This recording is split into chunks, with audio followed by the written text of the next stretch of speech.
Took a while. It took a while for the case to be dismissed. Andrew, Tristan, how are you guys? Yeah, it did take a while. And although this should have been a certain outcome, when you understand that we were innocent all along, when you're going through and I say this respectfully, second world judicial system, and you've been screwed so many times, of course you start to think, is this a setup? Is this fair at all? It seems eventually a judge read it and said, there's not even enough evidence here to take these boys to trial, so what's this file doing here? And threw it back to the prosecutor, which was a relief. But yeah, it's taken a very long time and we've paid a very heavy price. What happens next? Maybe explain to the audience, people that haven't been following through in recent months. What does this exactly mean? What happens after the case is being pushed back to prosecutors? Because they've didn't that happen already in November? Yeah, so I'm not going to claim to be an expert on the Romanian judicial system, even though I've been experiencing it. I don't speak Romanian natively, so you can imagine my predicament. I'm being dragged in and out of court, standing in rooms where a language I don't understand is being spoken, and I'm being instructed to go to jail or stay in my house or XYZ for years. I've been asking the American embassy for help, but they were completely uninterested. There's rumors it was actually the State Department and the UK Foreign Office that instructed Decalt in the first place to make all of this happen, which might explain a lot. Or maybe I'm just not black enough and not gay enough to get help. I'm not sure. But what basically effectively happened is we were arrested 2 years ago, and we were arrested on a garbage case with no evidence in it. And their intention was to put us in jail and find evidence and build their case after we were jailed. It's much easier with a much lower barrier of proof to raid someone's house and lock them up and say they may have done something than find somebody guilty of something, especially in a country like Romania. So they put together a bunch of pieces of paper which basically showed our money. I mean, we were sitting in front of judges and the judges were just saying, oh, he has lots of cars and has lots of money. He probably did something wrong. It's just the attitude here. It's the communist mindset. And you're sitting in front of an 85-year-old judge who doesn't know what social media is. She doesn't know what YouTube is. She doesn't know what Rumble is. You're trying to explain you make your money online. And she's like, yeah, but Decall said you're a bad guy and you have a Lambo. You're probably a bad guy. So we went to jail and then we were released on house arrest and they tried to build this case. And there was very little to find. I really truthfully thank God. It's amazing how if you do the right things, they come out in the end, because there's been so many leaks throughout this process where the prosecution and Decalt themselves have illegally spoken to media or their liberally funded NGOs trying to slander our names and leak things that make us look bad, which were heavily manipulated and edited, by the way. They'd edit WhatsApp conversations, they'd cheat, they'd lie. But they didn't find anything real. If I had an ounce of weed in my house, if I took steroids, if I if any of my ex-girlfriends turned on me, if I had ever watched a bunch of crazy porn, anything, it would have leaked. But we're so squeaky clean, there was literally nothing to find. We literally just work and train. We're pretty simple men. So they threw this indictment to court, and they knew that the first indictment was weak. So when they put it in, way back last summer, when they put the indictment in, they split the file and started a second file from the first file as a backup file. And if you'll remember, last about 6, 7 months ago, I was arrested again from my house based on this second file. And the reason they did all this is they basically had 6 months to charge us with the indictment and couldn't find evidence. So after 6 months of jail and house arrest, on the very last day that they could officially submit the indictment, they did. They split the file so they can continue to investigate us. And from there, we started to fight the first indictment. And we were going through a process called the preliminary chamber. And the preliminary chamber is to make sure that the evidence was gathered legally. And what I've been doing this whole time is going to the American embassy and saying, I don't want special treatment. I don't want to be saved by America. I don't want to be pardoned. I've done nothing wrong. All I want is the Romanians to follow their own laws. I'm not asking for anything special. I'm asking for a fair shot under the law. And the American embassy was completely uninterested in helping me, or saying they had no power to help me, which of course is false. And we kept losing in court. Decalt broke a lot of rules to put this indictment together.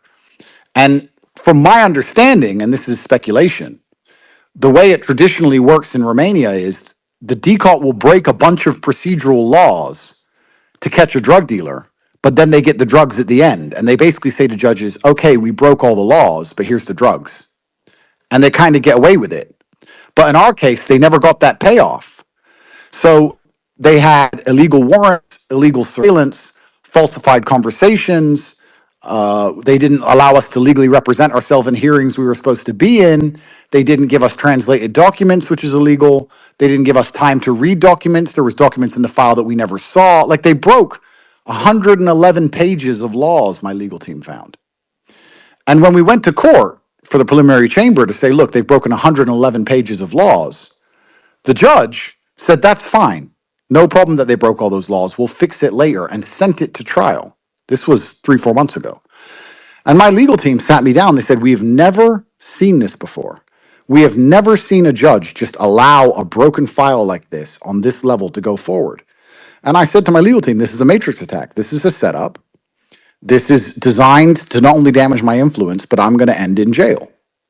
And my brother and I resigned to the idea of going to jail. We appealed that decision to go to a higher court, which is the decision we just got now. We appealed to go to a higher court. I'm not saying it's related. I don't know. Donald Trump wins. And then the Romanians instantly start following the law. And the judges said, this whole indictment's illegal. All of the evidence you collected was illegal. The house search was illegal. Stealing all of his cars and all of his things was illegal. The statements that you gathered were illegal. The psychological reports were illegal. You didn't do anything legally. Everything here was a stitch up. And the goal was to throw him in jail and find something to stick, and you couldn't. And they gave the file back to DCAL and said, you have 5 days to fix the file. That's what happened a few weeks ago.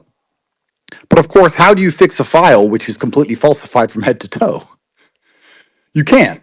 So DCALT replied to that request with, we don't think it needs fixing, we think it's fine, effectively, which is extremely arrogant to say to a judge. And then the judge today said, no, it's not fine. The case is closed, case dismissed. You've broken his right to defense in every single step of this process and thrown the entire first file out. I still have the second file hanging over my head because the second file, which they arrested me for in summer, they tried to put me back in jail, and a judge said, no, there's not enough evidence to even jail him preventatively here. So the second file has already been 90% thrown out because that's a bunch of garbage as well. But that's still currently the only reason I can't leave Romania. The first file is finished. I have no charges against me. I have no travel ban against me. All of my assets should be returned.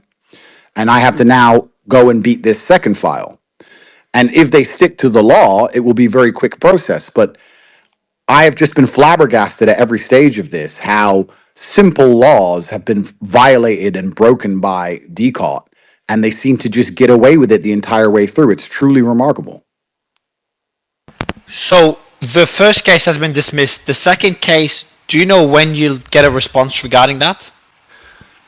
So what we're talking about here, a lot of Romanians have said to me that although justice shouldn't work this way, now that everybody knows the first file's garbage, and Romania public knows it's garbage, and the news is saying it's garbage, and everyone's saying you're innocent, and the judges know the second file is going to disappear quickly, although they shouldn't be officially linked.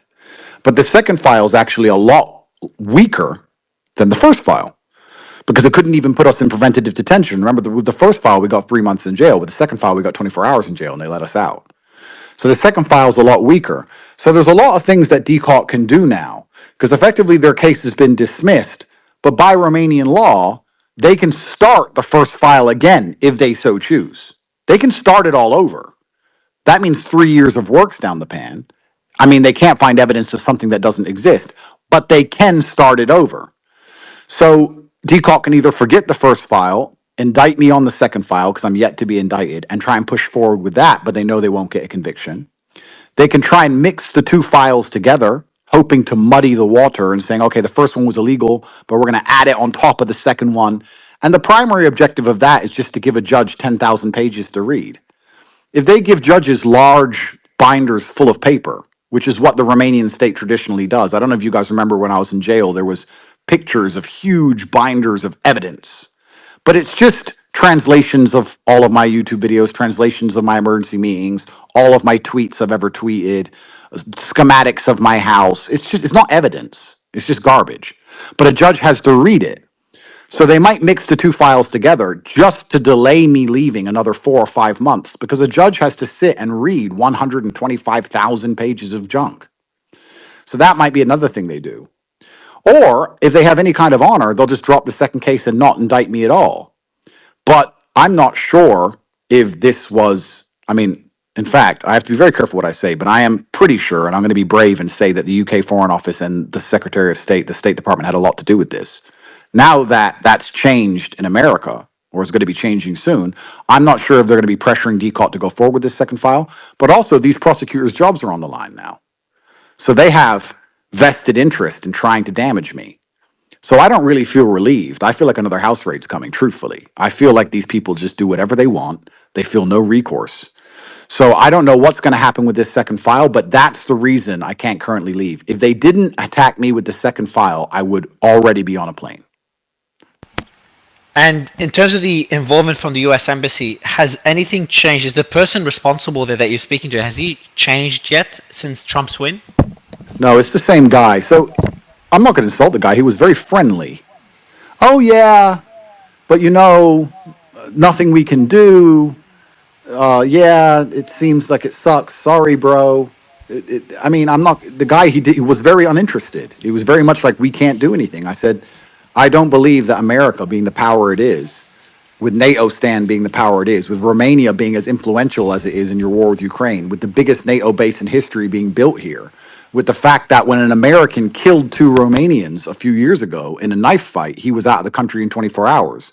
The fact you can get Brittany Garner out of Russian jail. I don't believe you can't send a letter to DCOT and say, follow the law. That's all I want. I don't want a pardon. I just want the law. Every single person listening to this should only want a fair chance under the law, surely, in any country you're in. All I wanted was Romania to respect its own laws. That's all I've been asking for the whole time. The second a judge does that, it's instantly thrown out. But the American embassy was just saying, no, we can't even tell them to follow their own laws. I was like, well, how does that work? It was extremely confusing. But at the time, obviously, the Dems were in power, and it depends if you want to be conspiratorial. But I had a massive influence over the masculine youth, massive influence. And there's also some other elements I'm going to make clear here, things I've not said before, because I've only told 20% of this story. But there's a whole bunch of conflicting and confusing elements to my case. The fact that when Hunter Biden was in Romania, he enjoyed the company of girls, as men do. And one of those girls ended up on a table that we were at in a nightclub. And that launched an SRI file into us, which is a Romanian intelligence SRI. And they followed us for a year for that. I didn't find that out till I was already in jail. And it was in my documents that they'd been following me for a year. So you have to understand, if the deep state are doing whatever they're doing in Ukraine and Romania, and the son of the president is hanging around a girl, and that girl knows us, and we're the biggest voices online which are anti-American, of course they're going to follow us and think, is this girl talking to them, or do they know something? So there's a whole bunch of confusion around this, but for some reason America was just like, leave him to the dogs. And the dogs were very emboldened to attack an American citizen the way they have is something Romania has never done before. I can't confirm they got the green light. But for them to do what they did, unabashedly and unafraid, is extremely uncharacteristic. Romania would never do that to an American citizen without feeling the force of their American embassy. So the fact that they just decided to go hell's to the just to go balls to the wall and to just throw out all legal procedure and do anything it takes to get me off the internet is very, very strange. So we're going to have to see now. Now, obviously, the first case has been thrown out. We're going to have to see how quickly this second case progresses. But I'm in the unfortunate predicament, unless America still tell Romania to follow their laws, unless they tell Romania that they're being watched, that they can still keep me travel banned for years more. They can relaunch the first file. They can put me on a travel ban. They can waste more of my time. They can mix the files together. I mean, they can waste my time for years here without me ever seeing jail, probably, because they don't have enough to convict me, but they can certainly waste my time. So it's very, very interesting the predicament I'm in, because to this day, I've still never been convicted of a crime in my life. And also, what's interesting is I'm currently not even charged with a crime. The second file hasn't even indicted me. So I'm currently uncharged, but I'm trapped. Okay. And you said 90% of the allegations. Can you, if they're not charges, what do you call them in the second file? If they haven't even charged you, just allegations. Yeah, so the second file, they put together this big file. They raided my house for the fourth time. They stole all of my wealth again. They stole all of my cars, all of my money, all of my gold, all of my watches, stole all of my electronics, stole everything they can. They put me in front of a judge and said that I'm guilty of all these insane things, human trafficking of 38 people. On that list of 38 people, by the way, are my gardener, my house cleaner, the mothers of my children. Like, it is the most laughable bullshit story. Any female I knew was a victim of me somehow because I had transferred the money. Well, yeah, of course I transfer my gardener money. Of course, I give the mothers of my children money. And then they charge me, all of us with money laundering, all of it human trafficking, complete bullshit. The judge sat down when we had been in jail for 24 hours deciding whether we did preventative detention or not and said, for most of these people, there's not even a slight suspicion of a crime. I don't even understand what this is. This is garbage. But unfortunately for me, I guess, because I make large sums of money, they said, the money laundering charge, maybe. Well, why maybe money laundering? Well, because I'm unfortunate that in a country like Romania, if they see bank statements in the millions, it's a crime. That's just how it is here. They're like, he has lots of money, he probably stole it. So that's why I even got house arrest or any kind of judicial control at all. So they're investigating this. And then they told ANAF, which is the Romanian tax authority, to tax audit me.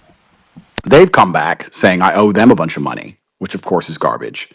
And it's just endless lawfare. It's just one thing after another, just drumming up files, just anything it takes. They are choosing the exact crimes and the exact procedures that prevent me from leaving. They just don't want me to leave Romania. That's what their number one concern is that I leave Romania because then they know this shit's over. And what's interesting is this, and I want everyone at home to understand this. If the judge has decided there's not enough evidence to send this to trial, that means there wasn't enough evidence to raid my house. There wasn't enough evidence to put me in jail. There wasn't enough evidence to steal my wealth. There wasn't enough evidence to prevent me from seeing my mother when she had a heart attack. There wasn't enough evidence to isolate me from my children. The media smear that I've endured for the last 3 years has been monumental, and it doesn't come without consequences. And all of this has been done off a complete lack of evidence. People talk about the process being the punishment. If I wasn't the person I am, who was preparing for these things pre-arrest, saying that I feel like something's going to happen to me, these last 3 years, technically, I've made no money. I've had no access to my money. All of my banks are frozen. I've had no car.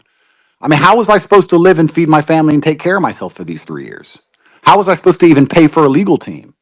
The primary objective was for me to just die, I guess. I mean, it's a miracle I've even survived at all. The lawfare is absolutely brutal.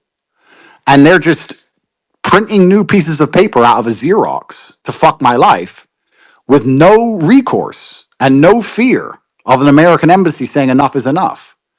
And it's very, very remarkable that I'm in this situation. Part of me is truly relieved because, my brother and I spoke about this at length, and please excuse me if I'm rambling or I'm ranting. But my brother and I spoke about this at length, and I said, even if the system is corrupt, even if it is all a setup, in all systems, there's good people. There must be one good judge. Like, we've seen 50 judges by now. There must be a good judge who just cares about the law. And we couldn't seem to find them, but then all of a sudden we did. Imagine giving a piece of paper to a judge, and a judge says you're guilty, you're going to trial, and then giving the same piece of paper to another judge, and they say there's no evidence at all. How does that even happen? It's the same piece of paper. How can you have the same file and two completely different rulings based on the same law, the same constitution in the same country? Like, imagine that. 2 plus 2 is 5, 2 plus 2 is 10. It's truly incredible. So we were holding out for an honest judge, and it looks like we got one. But being brutally honest, my brother and I had resigned to the idea we were going to spend 15 years in the worst jail in Europe because we just didn't feel like we had a chance. But now the case has been thrown out. Why that's happened, how that's happened, all these moving pieces behind the scenes, what DCOT's next moves are going to be, what happens with the second file, what happens if they try and restart the first one or launch a third, I don't know. I'm just a feather in the wind here doing my very best. And I made a decision at the beginning of this because when I was first arrested, I was told by everybody, do not talk bad about the state. This is Romania. You cannot talk bad about the state. If the institutions are looking to be embarrassed, they would rather lock you up innocent. Shut up. And I made a conscious decision to not shut up because I was prepared to go to jail and people know I was being unfairly treated and I'm innocent, as opposed to walk with the stain because I don't want the last name Tate tarnished. I refuse to have that happen. I'll do 10 years if everyone knows I've done nothing wrong. I'm not a coward and I'm not afraid, but I refuse to just shut up and take a little plea deal on the sly and bounce like Hunter Biden with a pardon or some bullshit and everyone know I'm a scumbag. I didn't want that. So I took the most risky route in the first place, which is just to tell the truth from the very beginning that this is all a setup. And the fact it's now looking like it might pay off for me is truly remarkable. When you call it a setup, I've asked you that question in previous discussions, but it was a pretty tricky time to answer it. Can I ask you the question now? Are you in a better position to answer why you think they did this? What is the reason that you're facing this lawfare? Well, all wars in the world are a battle for influence. It doesn't matter if it's a Cold War or a hot war. The reason there's a war in Ukraine right now, or a war in Gaza, or a war in Syria, the reason bullets fly is so that somebody can get control of a geographical area and influence that area. They want to tell people what currency to use, what things to think, what religion to be, who to respect, who their leader is, what roads to drive on. That's what wars are. And I became monumentally influential. It wasn't a hot war with bullets, but I was fighting against the Matrix in a time where they had complete control. And I managed to become extremely well known and notoriously famous amongst young men, which is the primary demographic they need to psyop the hardest. They need young men to go be the backbone of the slave force. They need young men to go die in a ditch for some imaginary war. I was waking young men up, which is what they're most afraid of, because when women get mad, it's annoying. When men get mad, it's a revolution. And they didn't want me talking against the Matrix agendas. It was a battle for influence, and they had to get rid of me. I was too influential online. Too many people knew who I was. Typically, when you get famous, and I've explained this in a video before, but for anyone listening, when you get famous, you are gate kept along the way. If you get famous inside of an NBA team, if you talk too much truth, you lose your contract. If you get famous on YouTube and you talk too much truth, they just delete you from YouTube. And all these YouTube celebrities are not actually unique and interesting in their own merit. You only know who they are because they're put on the front page, because they're pushed to the front by YouTube, and they're only pushed to the front because they say what they're supposed to say. If you're a music artist and you tell the truth, you lose your contract. If you're an actor and you tell the truth, you're not in movies. They can stop you talking. I became famous by leapfrogging all of these gatekeeping mechanisms. And they tried to delete me from everything and it didn't work. So then they came along and offered me $50 million and a sponsorship contract as long as I adhered to certain brand guidelines. Effectively, shut up. And I turned that down. And I've explained this on a video, which I'll retweet at the end of this, explaining exactly how the process works. But I was the most Googled man on the planet, speaking to the number one demographic they're most afraid of, who they couldn't gatekeep, couldn't get rid of, and rejected their money. So what comes after that? Shut him up. And how do you shut someone up? Well, you either put a bullet in their head. If they're refusing to bow to the intimidation like I did, you either put a bullet in their head or you put them in jail. So all of a sudden, I got an inkling that after I turned down the 50 mil, I said to Tristan, we have problems coming up. And I started saying on every single podcast, they're going to put me in jail. Don't listen. Don't listen. What's actually most disheartening is that when it happened, even though I predicted it, even though I told the truth, even though COVID had just ended, even though the media has done nothing but lie to everybody at home, everything they tell you is a lie, people still believed it. And I was sitting in jail flabbergasted that anybody would believe a word these fucking clowns say without seeing any evidence. To this day, nobody listening to this has seen a beat up girl, a bruise, a mark. I thought I was a human trafficker. Who? Nobody has seen it because it doesn't exist. And the media just spits garbage. And I guess there's a huge percentage of the populace who just hate you so much they want it to be true, so they don't care if it's not true because they want it to be true. You have those people, and then you have people who believe it, which is truly remarkable to me because I don't believe a single thing the fucking news says. And I told everyone this was going to happen. And their primary objective was to put me in jail. And I really do believe, again, I have no proof of this, if Trump had lost and Satan in a wig got in, then I'd probably be rotting 15 years in a jail cell. I believe they would have given me jail before they killed me. I don't think I'm on my third life yet. but I definitely would have caught a nice long stretch. It's only after he won, everything 180'd. I don't know why Romania started to follow the law instantly after that. But Romania has also overthrown their own election after Trump's win. So I'm not saying that Romania is perfect. After Trump's win, they just had an election. I don't know if anyone knows this. And the guy who won it is anti war. And then they said, no, the election doesn't count. Do it again, which is completely insane. I think only Myanmar and Kazakhstan have ever done that before in history. So we have Myanmar, Kazakhstan, and Romania now. So I'm not entirely sure what's going on. All I'm doing is my very best turning up to court and telling the truth. And the truth is that you can't arrest a man who has children with women and saying that those women are human trafficked. We have a child. It's completely insane. You mentioned something. I don't know if you've mentioned it before about Hunter Biden. Did you say that a girl that Hunter Biden was hanging out with was on your table, and then afterwards, Romanian intelligence were investigating you? That is what I said. Correct. How many more stories like this do you have, man, that you'll be sharing once you're free? Oh, I have plenty. And that's what's scary. I mean, you're in a nightclub, there's girls on your table, you don't know who they are, and you catch a 1 year surveillance op. Like How'd you find out about it? when I first got arrested, in my initial file, the details on all of that were inside of the initial file when I was first arrested in jail. So That's it's fucking. yeah, I mean it's a scary predicament to be in. I mean, I think if anyone at home listens to this, I think most people at home understand how unfair American courts can be. Imagine going through the American judicial system and what they've just done to Elon, stealing all his money, not allowing him to pay out from Tesla, or what they did to Trump in New York, or what they tried to do to Daniel Penny. Or this is the American system. Imagine the Romanian system. I'm not insulting the country, and I'm certainly not trying to give any kind of disrespect to the judge who did the right thing. I'm just saying, imagine what happens in a Romanian judicial system. It's absolutely insane. And it's insane because your name can be passed to a prosecutor in whatever country, including America. Someone can just say your name to some guy in an office, and from that point onwards, your life is effectively over.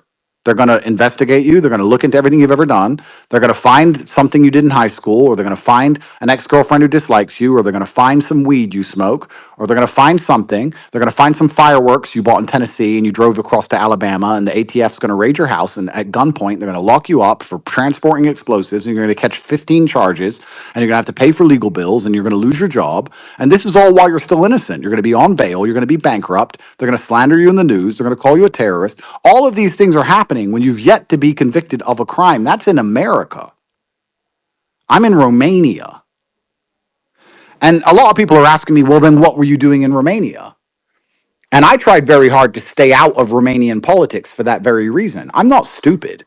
I'm living in Romania as one of the most influential men in the world. I understood how things operate in Eastern Europe politically. I didn't support any political parties. I didn't choose any teams. I didn't discuss the Romanian politics. I didn't discuss the president. I didn't talk about these things. And then the Ukraine war starts, and NATO stan has to clamp down on who has influence over populations. Romania becomes one of the most important places on the planet because of its access to the Black Sea. A brand new military base is getting built here. And they just decided to clean up, I guess. I don't know. Before you know it, I'm in handcuffs. It's incredible. What happens to the extradition for the charges in the UK? Yeah, so then the UK's jumped in now. So when all this Romanian crap started, UK thought it would have a try. Now, the UK Foreign Office was heavily involved in convincing DCALT to come at me at all. I mean, we all know how UK think about striking Russia with its Storm Shadow missiles, etc. So the UK don't like me anyway. And it is very saddening. I'm going to say this. It's very sad to have your host country betray you. I grew up there, and they betrayed me.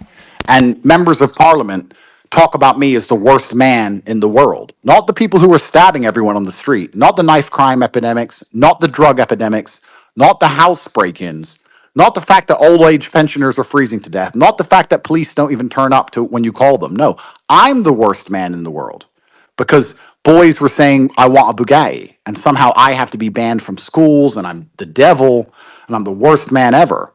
And members of parliament are standing up saying I should go to jail. Then the UK authorities came after me. As you know, yesterday I lost a tax ruling, which I should never have lost. And they stole 21 million pounds of my money. They just took it. and said, you didn't pay tax. I'm like, well, here's my entire tax structure. You didn't pay tax. I'm a rich person with a complicated tax structure like every other rich person on the planet. There isn't a single rich person who doesn't have a complicated tax structure. Starbucks, Nike, billionaires, everybody has a complicated tax structure. You know it is. Why did you just steal all my money? They just took it and said, get over it. So there's that. And then they've also said, if Romania fails, we want him. And they want my brother and I because they say in 2011, my brother and I supposedly did something in England. It's interesting because we were arrested again in Romania to be extradited from Romania to UK to face these crimes, but the Romanian court said, we're not going to let him go till he finishes his problems in Romania. On the arrest warrant, it said Andrew Tate, 2011 sexual battery and ABH. Tristan Tate, 2011 sexual battery and ABH. So by coincidence, they found two girls, if these girls exist. One for me, one for Tristan. Both of them from 15 years ago. No dates, no names, no locations. I can't comment on it. If I told you in 2011 you got 2011 sexual battery, you'd be like, what, where, who, when? I don't even know what they're talking about. Whole thing's a fugazi. It's all made up garbage. And they're saying that when I complete Romanian proceedings, I have to go to England, which of course I will do because I'm a law abiding citizen. But who knows how quickly that's going to happen. So I don't even know what England wants. I don't even know what they're talking about. I know it's a matrix attack. I know that there's no way they've genuinely found two girls, one for me, one for my brother, both of them 15 years ago, both of them the same crime, and refusing to give any details on it without it being a matrix attack. I know it's a setup, sure. What's inspired them is I guess they lost faith in the Romanian system because it was taking so long and they desperately wanted to get rid of me. Also, very interesting, they tried that arrest just before Trump's election. Maybe they didn't want me online. I don't know. But there's a lot happening that doesn't make any sense here. So you could say to any man listening to this, 15 years ago, a girl said you punched her. Who? Dunno. When? Dunno. Where? Dunno. Jail. What? What are we even talking about? The whole thing reeks of what it actually is. And anyone with a brain functioning understands that I have been targeted specifically because of my influence online and because they see me as a threat to their control over young men. They want young men to die in wars. They want young men to work jobs and pay slave wages and never be upset with the fact that nobody gives a fuck about them. They don't want young men to think for themselves. They see me as a problem and they want to get rid of me. And that doesn't make me a conspiracy theorist because you can now Google with your own eyes and find 15 different instances of members of British Parliament saying, I'm a problem who needs to go away. They say it openly in Parliament. And then I catch these charges. It's insane. Do you trust the, considering what happened with Tommy Robinson recently? As you know, we interviewed him I think a few days before he went to jail. Do you trust the British legal system more than the Romanian? If I had to be conspiratorial, I would argue that what's happened here in Romania, because when I was first put in jail, sorry to backtrack, but I was in jail with people who had been in jail for 2 or 3 years without a trial. And they were telling me, you're cooked. You're here for years. You're not getting out, which was quite damaging to my psyche to understand that I'm now just yanked from my house and without a trial, I'm going to spend years in this hole. I mean, jail without trial is the worst thing a government can do to a man besides kill him. So within the confines of the law, it's the worst thing a government can even do to a man. And I was sitting in Romanian jail expecting to be there for years because I was there for years. I was there with men who had been there for years, who'd never had a trial. This is much like Syria, picked up off the street, thrown in jail. So when I got let out after 92 days, that's where I came up with the theory of believing that you just need one good judge and that not the whole system's corrupted. You just need one good judge. And if you keep going through the lottery, you might just find a good one. That's where I came up with that theory. My argument would probably be that the UK and America instructed Romania to get rid of me. Corrupt prosecutors who want a promotion. One of them, by the way, the head prosecutor in my case has been promoted. Don't know if you know that, but he's been promoted now. So the corrupt prosecutors who wanted promotions take it on, not caring for the truth. And then they try and screw me. But it's actually because I was very liked in Romania. I'm very known here. I'm known globally, but especially in Romania. Everybody loves me. Everyone on the street loves me. I give money to charity. I help. I have a dog shelter. Everyone loves me. I go. The churches love me. I go give money to the churches. I give money to everyone. Everyone adores me here. I've had no problems on the street. No negative things. The police love me. The police said sorry when they raided my house. Nobody has a problem with me. So I'm in my theory, and I have no evidence for this. Is actually that Romania, although it hurt me, saved me. One half of Romania was corrupt, but the other half of it actually likes me and sticks to the law, and they're the ones who let me out of jail and have now thrown the case out. That's what I would believe. I would argue that in the UK, nobody likes me inside of the political establishment. Inside of the Romanian political establishment, my views on masculinity are not extreme because everybody knows they're true. It's how the world was only 10 years ago before everyone lost their minds. So over here, saying a man should drive the car and protect his woman is not controversial. Nobody cares. It's not politically charged. So I would argue that the Romanians who like me are the ones who have let me out, and the corrupt ones have chased the bag, which is fine. But inside of the British political establishment, I don't think anybody likes me because I am, of course, the worst man in the world by their own deduction. So I actually feel like I have a worse chance in British court than I do in Romanian court. I feel like that But would actually be more of a setup. what was the number you mentioned to me in Romania regarding Dicot's success rate? It was above 90%, wasn't it? 98.5% success rate. So when DICOT indicts someone, 98.5% of the time they go to jail. And they couldn't even get us to a trial. Please understand, the only thing better than not guilty is there's not even enough to try this man. That's better than a not guilty. A not guilty is we try him, he didn't do it. They're saying we don't even have enough evidence to take this to a trial, which is even better. And DICOT has a 98.5% conviction rate. And after 3 years with two files, an unlimited resource, they can't even put together enough of an indictment to get it in a courtroom, which is actually testament to my absolute innocence in all things. It's actually testament to how clean a person I am. If I'm this bad person everyone says I am, why am I not in jail? Most people on the street, if they went through what I've been through, would be in jail. If the police try that hard, they will find something. But with me, there's literally all I do is work and train and see my kids. I don't do anything. I don't take drugs. I don't drink. I don't do anything. They must have been very disappointed in my life. So I actually, as much as the Romanian system is scary, facing the British system with such an obvious setup and hit job is once again going to be scary because I believe the political establishment have it in for me. Assange was in a British jail. Like, we can talk all about law and order all we want. Law and order and judges and courts, all of these things work at surface level. If you steal bread from Tesco and they catch you, you go to court, you might go to jail, you might not. That's how the law system works. Once you're very famous, once you're very well known, it all becomes political and a show trial.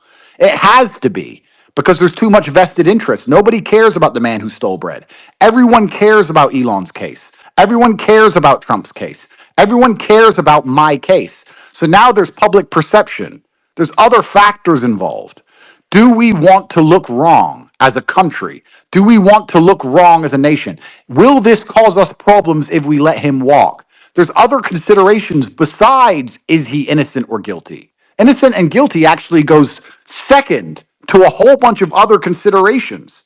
And if those other considerations take paramount, it's nothing to do with innocent and guilty anymore. It's just to do with whatever they want or they decide is the best outcome for them.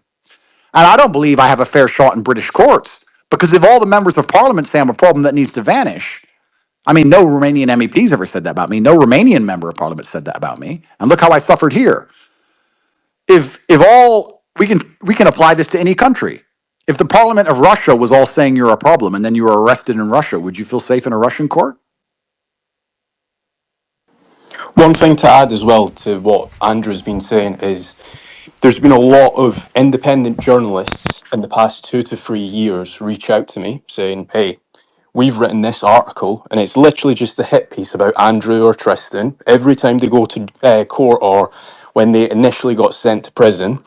And it's literally just trying to grab people's attention. What people don't understand is that websites like BBC, websites like Sky News, websites like CNN, all they do are grab people's attention, get people to land on these websites, and the journalists just get paid. Every single journalist has a KPI to hit.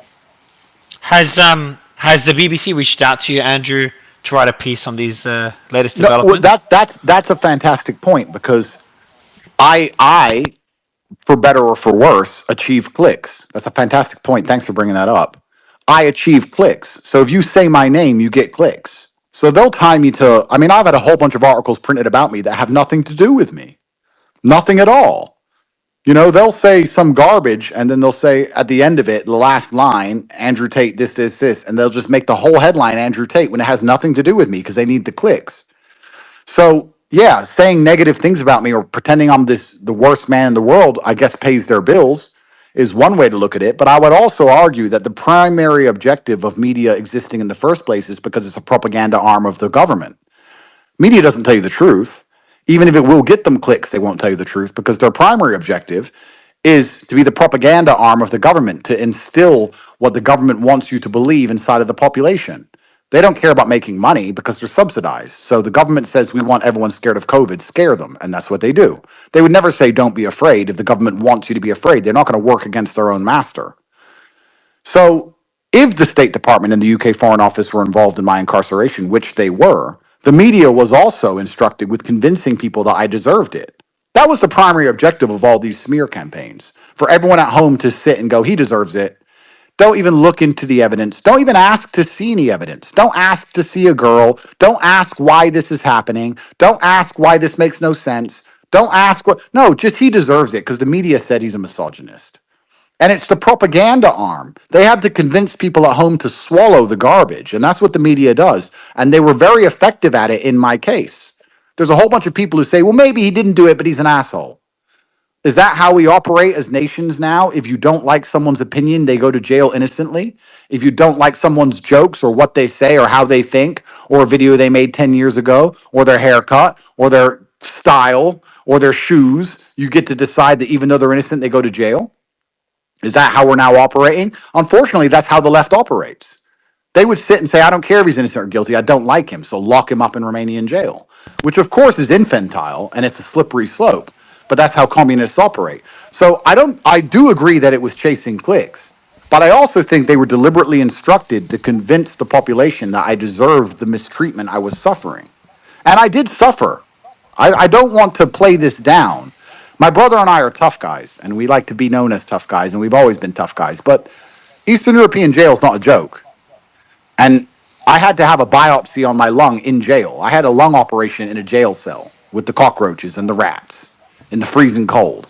That was the worst time of my life. I still suffer with nightmares to this day from that time. A lot of people in there couldn't handle it. There was a lot of mental illness in that jail. A lot of people broke. And there was 3 suicides in the first 2 weeks I was there. It's not like you imagine an American or a British jail to be. I really pray nobody ends up in an Eastern European dungeon. And I should have never been there because there wasn't enough evidence to ever put me there. So we're in a very interesting situation now where they're admitting that I should have never gone to jail. They're admitting they should have never raided my houses. They're admitting they should have never stolen my money. They're admitting they should have never done any of these things to me. So what comes next? Where will you go next? So after Romania, if the second case is closed, the charges are dismissed, do you have to then go to the UK? It's an interesting legal quagmire because as long as I have a case open within Romania, I do not have to go to the UK as far as I understand it. So if I, for example, had a case open in the UK, sorry, I had a case open in Romania, but my travel ban was removed, I would be able to live free because I don't get extradited because my case is not complete, even though I live as a free man. That may happen. I'm not sure. Where will you go then? Would you return back to Dubai? I would actually probably fly to England. My biggest concern about being extradited is the Wizz Air. I don't want to be on a Wizz Air. It's going to annoy me. So I'd rather take my own plane. I'll take my own jet and I'll fly to England. And I'm not afraid of these cowards. I'm not afraid of these people. I want the world to understand I'm not afraid of jail. I'm not afraid of any of when I decided to fight the Matrix, and now that everybody is based, now that everybody is telling the truth, now that everybody speaks freely, I feel like partially some people forget the monumental risk my brother and I took telling the truth back when you weren't allowed to tell the truth. Look what they did to us. Now everybody tells the truth online. Okay, great, fantastic. But we charged at the gunfire first.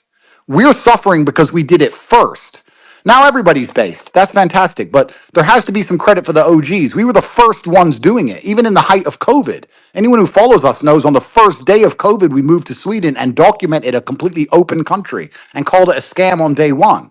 So we've suffered the most to help break the matrix. We were definitely instrumental in the damage that was done to the censorship sphere. We are a huge part of that. And now we're still suffering the consequence of it. But I just want that to be remembered by people. But truthfully, when we decided to do that, we had already decided there was going to be monumental consequences. We knew we were going to end up in jail or dead. We had planned it. We wrote our wills. We understood that when we were doing what we were doing, you couldn't get away with it for long. So we've planned for jail for a very long time. My message to the UK government is I'm not afraid of you. And I'm not afraid of the UK lawyers. I'm not afraid of the UK judge. I'm not afraid of any of it because I've done nothing wrong. And everybody knows I've done nothing wrong. And putting me in jail doesn't prove I've done anything wrong. And satisfying a few internet masturbating leftist haters doesn't prove I've done anything wrong. I know I've done nothing wrong. God knows I've done nothing wrong. So if I get free from here to avoid the Wizz Air flight, which would actually bother me, unlike jail, I will take my own private jet and I will fly directly into London. I'll walk into Scotland Yard and say, hello, motherfuckers, charge me or get fucked. Because I'm not living with this shit over my head for the rest of my life. And I'm not afraid of any of them. If you want to charge me, charge me. I'll see you in court. And if you want to put me in jail, that's fine. Because I know I've done nothing wrong, and every free thinking person on the planet knows I've done nothing wrong. So I'm really not afraid of these people. So I would go straight to England to squash that. And when all of that's done, I'm going to move back to the greatest country on earth, USA, because the USA is finally back after 4 long years. In fact, maybe a little bit longer, it felt like, of hell, where America was living under absolute tyranny from globo homo bullshit. Finally, I feel like the greatest country on earth is making a resurgence, which can be unprecedented in modern times. If Elon Musk truly does what he's going to do with government spending, if they truly endorse Bitcoin and make a strategic reserve like they promised, if they listen to Michael Saylor and remove gold and start putting Bitcoin in the coffers, there is so much America can now do. America's the greatest country on earth again. And we have 4 short years until the psychos get another chance to destroy humanity. So once I've finished here in Romania and I've finished dealing with the British, I know I have huge affinity amongst the youth. My job, I feel like, is in America because I have nothing else left to do besides have children and try my very best to keep humanity functioning. That's my primary objective. So I will be in Florida, most likely. Going back to Romania, have they returned any of your assets yet? Now that will they return your assets now that the charges were dropped? Or the case is dismissed? Well, the seizure is based on the case, and the case has been dropped. But the seizure is still active. So I must go to court next week and say, you cannot have a seizure without a case. Please give me my things back. That should be a 100% win. However, there has been similar experiences in the past where those 100% wins went against me, and they did the most insane mental legal aikido to keep my things. There's been times in the past where the warrant, the seizure warrant for the first seizure from the first arrest expired. It ran out of time. And we went and said, it's expired, you didn't renew it, give us our stuff. And they said, no. And then just made a new warrant with a huge gap in the middle. So they've broken the law so many times. I should get all my things back in a few days, which is 15 supercars, 25 diamond watches, $7 million in cash, 6 kilograms of gold. They stole everything. Oh, Bitcoin, I had some money sitting on an exchange, Binance, 7 or 8 Bitcoin and some change on Binance. I should get everything back. I think it totals $17 million at the time of seizure. Now, it's probably worth a lot more.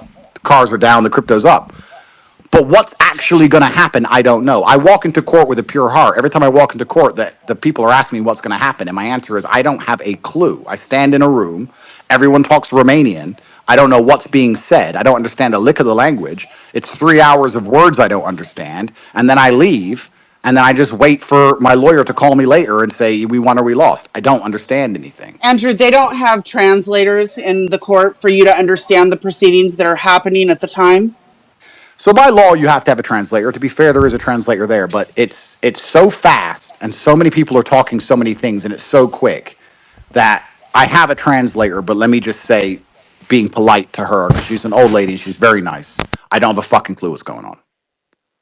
How And much is this? then Go ahead, Sarah. I was going to ask, how much is this all costing you? You're Yeah, saying that they exactly. owe you $17 million in seized assets, but how much of that will you actually get back as far as how much you're owing your attorneys and other incidental expenses? Yeah, so if we were to add up lost business revenue, I can't even begin to calculate it. That's hundreds of millions of dollars of money I've lost. If I was in a serious country and we were to talk about lost business revenue, pain, suffering, all that garbage, we're in the hundreds of millions. That might be a conversation for later on at a European court. However, in terms of just purely legal fees, I'm probably paying around 300,000 or 400,000 a month in legal fees across 3 different countries: UK, USA, and here. And then all the money they've seized, and this has been going on for 2 or 3 years. So 25, $30 million perhaps so far. And if I didn't have any money, I'd still be sitting in that jail cell. Andrew, can I ask, have you thought about any sort of countersuit against the people, the women that have come out with these allegations? Yes, we have one ongoing now, and I would actually very much like my attorney, my American attorney, Joe McBride. You can follow him on Twitter. He's a Can he hero. join us? Let me Can he see if join he's us here free. right now? Let me see if he's free now. I'm sure you can't answer some of those legal questions, but you said there's an ongoing suit. Could you maybe detail what you are asking for in that suit? Are you asking for damages? Yes, I have to be careful what I say because I believe there's an injunction. I can't say her name. I can't say certain things. But effectively, the girl who started all of this is a serial liar. And she accused us of human trafficking her, which is such a strange claim. We can go down the conspiracy rabbit hole that she was sent to do that. We can go down the conspiracy rabbit hole that Decalt jumped on it because they wanted promotions. We're not sure. But she accused us of human trafficking. But she's accused 6 other men of the exact same crime. Have they been arrested or One of tried? them, one of them killed himself during the trial. So this is a genuinely evil person. And every single man she ever met, as soon as he didn't buy her a handbag, she accused them. She is being tried in a Florida court for 7 or 8 different charges. It's a civil case currently. We're working on expanding that. But I want to let my lawyer actually answer that and explain Yeah, because she is the beginning. I'm She is gonna the give him a reason all of this call. happened. Let We're, me we're I've see. got going to He's send an invite. Joe McBride. Yeah, I've got his number. I'll just send him a quick message. He's based in the US, is he, or in Romania? U.S. and he knows a lot more US. Yeah, about it yeah. than me. Just to know what So, country code to Andrew, put in. you're stating that these allegations were made against you because you did not what? Finish that sentence. The allegations were made against you because you what? Yeah, a girl visited Romania. She was here for 4 or 5 days. She was not granted a shopping trip she requested. She then went to DCOT, made a complaint, and vanished, never to return to Romania again. And that's when all of this spiraled into what it was. She was here for five Over a days and claimed. shopping trip. Is that what Correct. you're alleging? A shopping trip? You refused Correct. to take her on a shopping trip. Correct. And Joe McBride will explain. So we're suing her in Florida for the truth. She lied. We were falsely imprisoned. We've lost monumental amounts of our time and money. And we're hoping we see justice in an American court. And it's already gone to discovery. He's already decided that for 8 different counts, that needs to go to discovery because of all the things she's done. I think Joe's coming on now. He can explain Yeah, even he's more. coming up now. Yeah, he just replied. He's in the space already, so I'll get the guys to just But bring him up on but stage. the question, what's really interesting is after her first complaint on my first day being arrested by DCOT, I, by habit, don't talk to police. I believe you shouldn't talk to police. And when I was taken into the DCOT office, everyone was laughing and they gave me coffee. And with the camera off, everything off, they said, "Bro, you should have just took her shopping. Like, where'd you get her from?" And everyone's just joking and laughing about it. So I was like, okay, this ain't that serious. I guess they know the truth. And then they let me go. This is when I was first arrested in April. And then there was 8 months of nothing. And then I kept talking on the internet and they scooped me up and said I human trafficked her and threw me in jail. It was really strange. Joseph, how are you? I'm doing good, everyone. How you doing? Congratulations. You know, it's a good day. It's a big victory for truth and for justice, and it's just another step in the absolute destruction of the false narrative that's been propagated against Andrew and Tristan Tate over the past couple of years. These men have been under attack for what they believe in, for their view of traditional family rights and men empowerment, traditional gender roles, and the attack against them has been nonstop. It is built upon a house of cards. It is nothing but pure lies. Unfortunately, the process has been the punishment up until this point. There have been some dark days, there have been some dark times, but of all the two guys I've ever worked with in the world, these two guys have never once given in. They have never once even considered or conceived of the idea of surrender. They have just understood that truth and that God has been on their side, and that truth would have its day in the courts of law and in the courts of public opinion. And now the unthinkable thing has happened. After all of this time, after human trafficking this, slave trader that, rapist this, all this just nonsense, the deplatforming, the debanking, the attacks by the BBC and CNN and everybody else, they've all been wrong. They've all been proven wrong today. This is not. We're litigating a case in Florida that we can talk about, that we're supremely confident that we're going to win because it's always been based in truth. And we have a fair shot there with a very reasonable judge. And we're going to pick an awesome and a very reasonable jury in Florida. But in Romania, the idea that the Romanian court has, as corrupt as that situation has been, has taken notice of the facts of this case and deemed the two women that have accused them of human trafficking, deemed their statements to be so just so uncredible, so without merit that the entire first file, the first case against them, it's vanished into thin air. I mean, give me a friggin' break.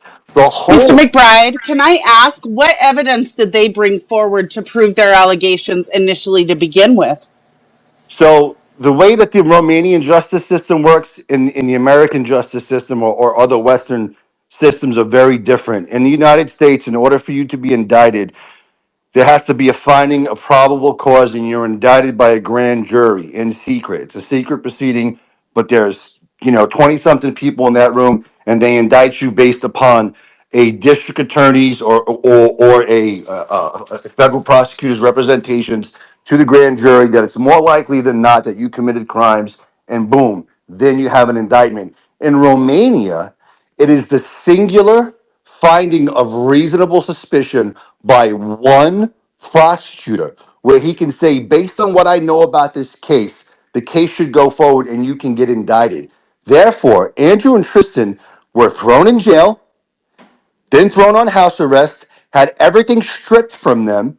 And you know the story, all their cars and millions of dollars of assets taken from them will eventually be given back based upon one man's word. The Romanian prosecutor has immense power in Romania. They're very trusted for whatever reason. And we have been crying foul. The Romanian legal team has been crying foul. Andrew and Tristan have been crying foul since day one. They've been consistent and they said all the court need do is look at the files and they will see that it's built on nothing. It is gas. It is lies. There is nothing there. There's no actual facts there. If you actually go through the case and if you go through the text messages and you go through the available evidence and the available video footage, you will see that that evidence exonerates us. So, because the Romanian prosecutorial team out there knew that, they did everything that they could do over the past few years to bury the evidence. But because we had a case in Florida that ran concurrently with the Romanian case, we were able to get a lot of those facts out into the mainstream consciousness. And because there's an excellent team in place in Romania, a top flight legal team, two great attorneys supported by a great supporting cast out there.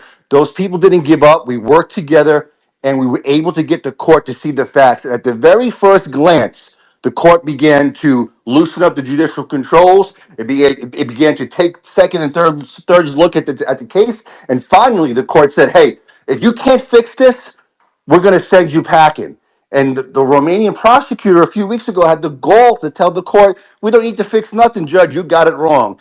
And lo and behold, it turns out judges don't like it when they tell you to go fix something. They didn't fix the file. They can't fix the file because it's based on horse crap. So what this is and what this has always been is using the judicial process in Romania to strip these good men of their rights and of their privileges as citizens of the United States, as citizens of the United Kingdom, and as residents of Romania for nefarious purposes because of who they are. And the first legitimate look that this court has gotten at this case, multiple judges now have said, no good. The case can't stand. It's built on horse crap.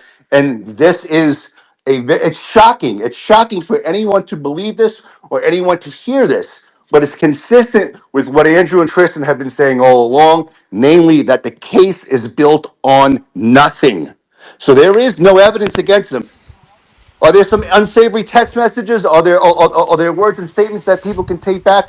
They wish they could take back? Sure. But do they arise to the level of criminality? Of course not. Do they arise up to the level of they should have been stripped of their assets and thrown in jail? Human trafficking? Get the hell out of here. So but Joe, what I don't get, and I'm trying to figure out what I'm missing here, is that they have a 98.5 success rate at DICOT. How could they bring those charges forward knowing the case is so weak? I can answer that if you don't mind. Go ahead, man. So, from my understanding, primarily DICOT is organized crime. So, there's two factors that make the DICOT conviction rate so high. One, they deal with the drugs. And if you find the drugs, that's a pretty easy case. I mean, Romania is one of the safest countries in Europe. People think of it as dangerous. It's actually very safe. You can walk around with $1 million watch in the middle of Bucharest at 3 a.m. It is so safe. Women walk around at night. It's a very safe place compared to London and Western cities. If they catch drugs, they'll ignore all of the procedural laws you broke if you get the drugs at the end. They don't care. So a lot of their convictions are drugs based. And as soon as they catch the drugs or find the drugs, that's it, it's done.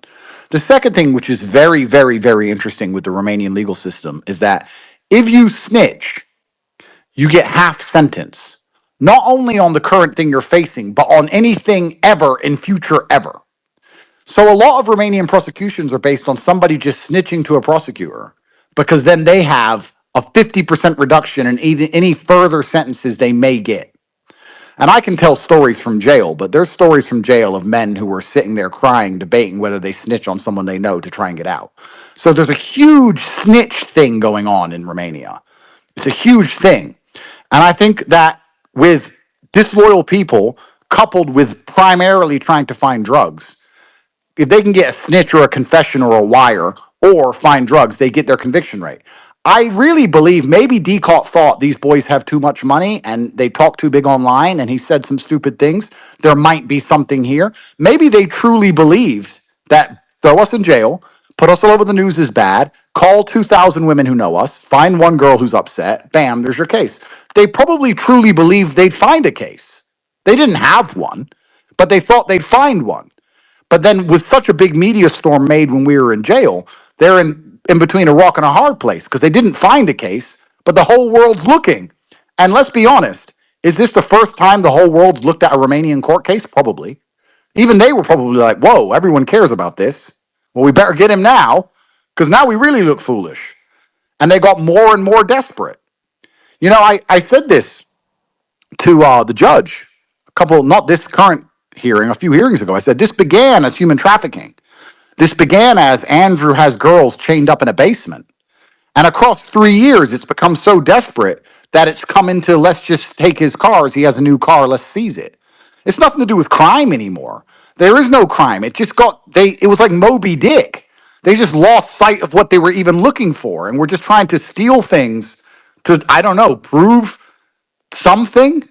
It was truly incredible. But I feel like perhaps if it wasn't the State Department pushing them, which it was, the other argument would be that they simply made such a big mess expecting to find something that didn't exist that they had no choice but to just try and get us in jail anyway.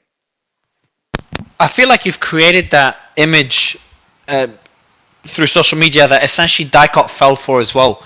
So, you know, one thing for anyone that hasn't met you, when you see Andrew Tate in person, and you've heard many people, including your friends, Andrew said this when you got arrested, it's like a very different Andrew Tate to the one that's being portrayed in the media or the one you portray on social media. That's my opinion. And I feel like DICOT kind of fell for this. They thought they'd find a lot more, and they arrested you with the limited quote-unquote evidence they had. And then as it progressed, they were in a position where like shit. And Joseph, maybe getting your thoughts on this as well. It's like shit.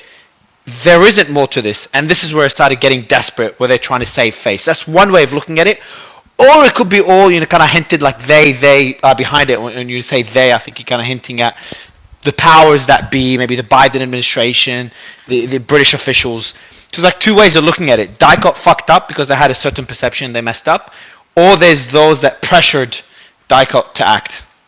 I think Yeah, it's and it could have. I think it's all of it. I'm just Andrew, just real quick. I think it's all of it because look, you can't spend over $2 billion in trying to cancel Andrew, and draw the conclusion that the UK is somehow not involved or the Biden administration is somehow not involved. It's a proxy war. It's a cultural proxy war. They were using Romania, and Romania, maybe to Andrew's point, maybe they thought they had a case, but at some point they should have known better. And this has arisen to the level of human rights violations now. You cannot take away a man's freedom without due process in any country in this world, unless maybe it's, some communist regime somewhere like North Korea. Other than that, the idea that a man could be stripped of his rights, be stripped of his freedoms, be stripped of his privileges, despite the fact that he's innocent, it's unconscionable. They should have known better. They knew better 6 months ago, a year ago. The people were looking at these files. They knew it was based on nothing. They did not listen to the representations of counsel. We are all sworn into different bars to admitted as lawyers and solicitors and barristers all over the world, Andrew's team. And we have all said in unison that this is built on nothing. And we weren't taken seriously until we got into an American court where we could prove it up with the actual facts of the case. They didn't want to listen because they were turned off to the possibility that Andrew could be innocent because they had an edict, they had a motive to shut him down at any cost. And now it's blowing up in their face. It's blowing up in their face just as big as the Biden's regime's prosecution of Trump is blowing up in their face in the United States of America. People have had enough. Judges have hopefully Do had you, enough as well. are you also less worried about the British charges? So we know there's two cases in Romania. For the first one seems to be dismissed. The second one is a lot weaker. Most of it's been thrown out already.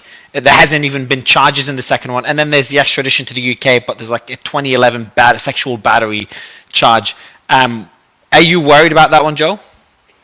You know, you're never worried when the truth is on your side.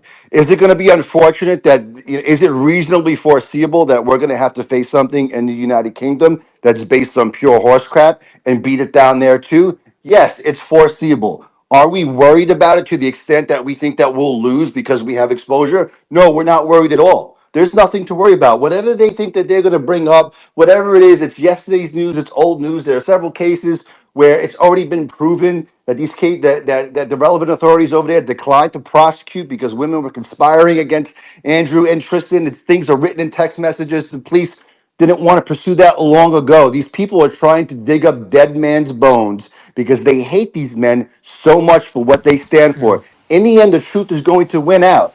Do I want them to have to fight this case in the UK? Of course not. Do I think that it's probable? It's probable. Do I think that they'll win? Absolutely.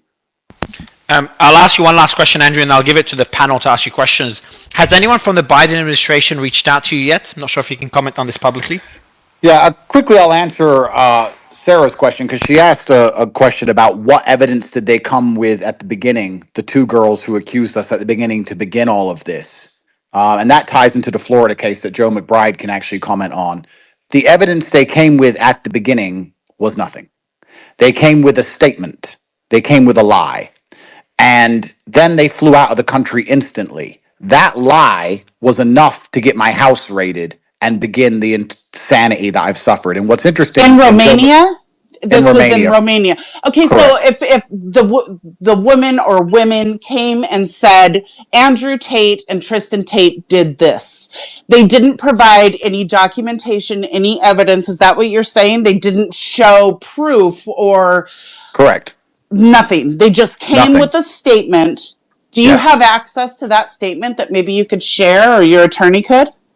I have to be careful because of the Florida case, and maybe Joe can answer that. But I will say one more thing because Joe said Okay. something about them burying evidence, which is interesting because not only did they only go there with a statement and no other evidence, my brother and I, provided CCTV from our house and you can find this online, of them going out to shopping, going out to restaurants, ordering pizzas, going in and out the gate, dancing at parties, swimming in the pool.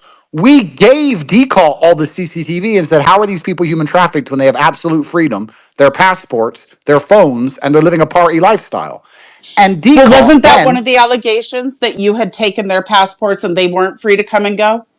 Is that correct? absolute fallacy. Exactly. How did they leave then? This is the whole thing. Can I So, cut in for one Sir, second? were they unaccompanied when they Oh, left? Tristan, I think Tristan, got to jump in. Oh, I'm sorry, Tristan. I'll cut in for 1 second. Also, I'm going to read some messages because they didn't know that when they accused us of crimes, that their phones would also be taken Are you and allowed? analyzed in the same way. Before reading that, are you allowed, Joe? You given permission to read them? Yes, I'm All right, allowed. cool. All right, bro, go I'm ahead. allowed. All right. I'm allowed. So, but before, when they were picked up, nowhere near my house, by the way, which is ironic for human trafficking victims, their phones were taken and analyzed. So when we talk about decaut burying evidence, some messages from the exact girls who accused us are as follows. I'm reading them verbatim from the script. Hey, tomorrow when the police come, I'm going to wear dark sunglasses because it looks like I will be sad if I wear dark sunglasses. Okay, have you practiced this? Are you a good actress? Yes, I'm a good actress. Okay, when we lie to the police, it's going to be so amazing. Oh my God, we're going to get our own series on Netflix. Wow, we should win Oscars for how we lie. Okay, can you message Andrew and Tristan and make sure that they think that we're still on their side? Oh my God, I can't wait to leave here and go to London. We're going to set these guys up. We're going to make so much money. These are real text messages taken from their phone by Decot the day Tristan, after. were those between the two women that were the accusers? correct. Yes, Yes, they 100%. were. And they were having a conversation talking about a setup. And when did the authorities get this evidence? Before you Day Never, were. one. never, Day, never, day, No, never. day, day one? day one, they had this evidence, but they didn't want to They put it had in them. the file. So let me explain this very simply. You have the files of all of the informatical searches. You have, let's say, 50 huge books of every piece of information they have. And then they make the indictment based on those files. So what they did is they downloaded their phones and took the parts that made us look bad and put them in the indictment. But these messages they left out of the indictment. The CCTV that showed the girls moving around freely, they left out of the indictment. All of the information on our side, they left out of the indictment. And our legal team had to spend 3 months scanning 125,000 pages to find all of this evidence which supported us. DCALT had this evidence from day one, but tried to bury it in between paperwork, hoping our legal team wouldn't find it, or we'd run out of money and couldn't pay for a legal team to spend 3 months reading. These messages existed on that phone, and DICALT have had them since they analyzed her phone, which was day one. They knew we were innocent from the beginning. They gave me coffee and laughed about it. Everyone knew that we were innocent from the absolute beginning, but they did this anyway. Those messages are available online. The CCTV is available online. These things have already leaked. You can type it into Twitter and see it. It's all there. The conspiracy, them CCTV walking in and out the house, them partying, all of it is publicly viewable currently right now. And it still took us 3 years to have this case thrown out. Kara, is it Kara or Sarah? I'm not It's sure. Kara or Sarah. Sarah? Sarah. Sarah. I've just sent you the messages taken from Decot's files on your Twitter DMs. I'm gonna cut off for tonight because I'm busy with my friends celebrating. But I've just sent you a page from the actual criminal file. These are messages between the two women who falsely accused us. It's in your ex DMs. Feel free to read them. I've sent them to you. They're 100% official, verified. They're in the Florida case. They're in the Romania case.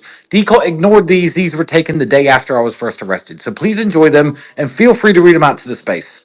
Thanks. I'll review them right now. Sarah, any more questions on this before we go to the panel? Joseph, Andrew, any final comments? So we'll go to the panel's hands for maybe 10 I minutes. just, I just want to ask one more quick thing. Go ahead, There's going to be a countersuit. Is that correct, Andrew and Correct. Tristan? And I would like Joe to explain, because based on those messages you've now seen, that is the basis of our Florida case, that this was a setup in the first place. And I think Joe can give even more perspective on that. Yeah, for sure. I have to be very careful about what I say. So I'm going to say this in the most legalistic way possible, because their legal team tried to gag me and muzzle me in Florida. The judge was not having it. They've subsequently filed a bar complaint against me in New York to try to intimidate me, to try to silence me and go after my license. We're going to win that as well. But right now, I am under a microscope for my advocacy, which has all They've been. tried. They've tried to go after your license. Oh yeah, for sure, for sure. Yeah, it was filed by the this just ridiculous UK law firm that spends its entire life value just harassing Andrew and Tristan online, and now they've come after me. Which is, look, Why? What's their end goal with this?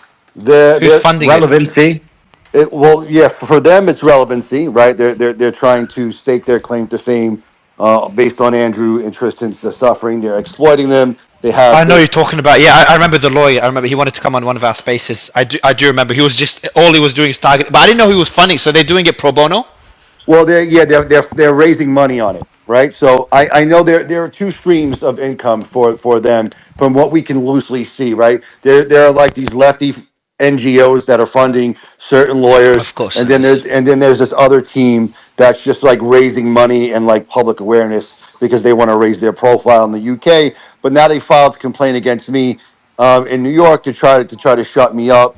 But look, I'm a pretty good attorney. I cross all my T's and dot all my I's. I stay within the bounds of the law. I'm going to win that case. I have to fight it. I'm not worried about it. I have one of the best ethics attorneys in the world on it, and we're going to put that to bed shortly. And like I said earlier, they tried to muzzle me, gag me, and didn't want me speaking to the media. Certainly didn't want me on Twitter speaking about it anymore. And the judge in Florida, a great judge, said, "Look, these guys have a First Amendment right to speak, so we're going to let them do it. There's going to be no gagging or muzzling." So this is what you need to know about the Florida case. The Florida case is primarily based on its defamation. It's defamation per se. It's commercial defamation. It is also tortious interference with the business relationship. There are other charges in there, such as conspiracy and false imprisonment, right? And that false imprisonment has to do with the boys being swatted and eventually the weaponization of the Romanian justice system against them to deprive them of their freedom. So Andrew and Tristan are residents of the United States. One of several people in this case, one person in particular, also a resident of the United States. People meet in Florida, they greet in Florida, they make their way to Romania for 6 days. These people were there for 6 days and all this happened, and then they go back. But while they're in Romania, they send defamatory statements. I'm being kidnapped. I'm being held against my will. They suggest these things, even though these same people retract their statements later on in the same stream of text messages. They send these things into Florida airspace, like defamatory missiles. Once they cross over into Florida airspace and they land on cell phones in Florida, you're on the hook for defamation. Those statements, we all know by now that they were false. And those statements provoked people in Florida to call the authorities in Romania and the embassy and to get the DCOT and everybody else involved, which eventually led to the situation that we're in now. So those statements were made knowingly, intelligently, and with malice. When you defame somebody, especially with malice, to the extent that they lose their freedom and they lose their business relationships and you conspire against them, there is a civil action that arises from that. So we have been very, very calculated. We have been very, very patient in our approach. We have ad nauseum gone through every piece of paper, every text message in this case, thousands and thousands and thousands of hours of review to make sure that we comprehensively understand everything. And then, because it's the American justice system, we baked all of the truth into our complaint. We gave hundreds of pages of exhibits, and we have survived. We just recently survived the motions to dismiss. These people who are defending, these lawyers that are defending the people that we're suing, are saying Andrew and Tristan Tate are human traffickers. Our clients are the real victims, and we said no, no, no. Andrew and Tristan Tate are American citizens. They're innocent. They've never been accused, they've never been convicted of any crime. They have their right to sue you in court. You are the defendants in this case. Get it straight. Andrew and Tristan are the victims here. It is not you, and we will not stop in pursuit of seeking justice on their behalf. So we just survived motions to dismiss, which means that we have sufficiently pled all the allegations that we're talking about in an American court of law that suggest and state that these statements were used to severely harm Andrew and Tristan, and we're suing for $5 million and a bunch of other things in that court. And that is going to proceed to discovery at the end of this month. That discovery process begins. So not So your case is essentially ahead of what Romania's case, Dicot's case is against the Tates. right. So as soon as we published our complaint in the American case in July. I think it was July, or maybe it was. It was either D. I think it was D-Day. It may have been June 6th. It was 2023.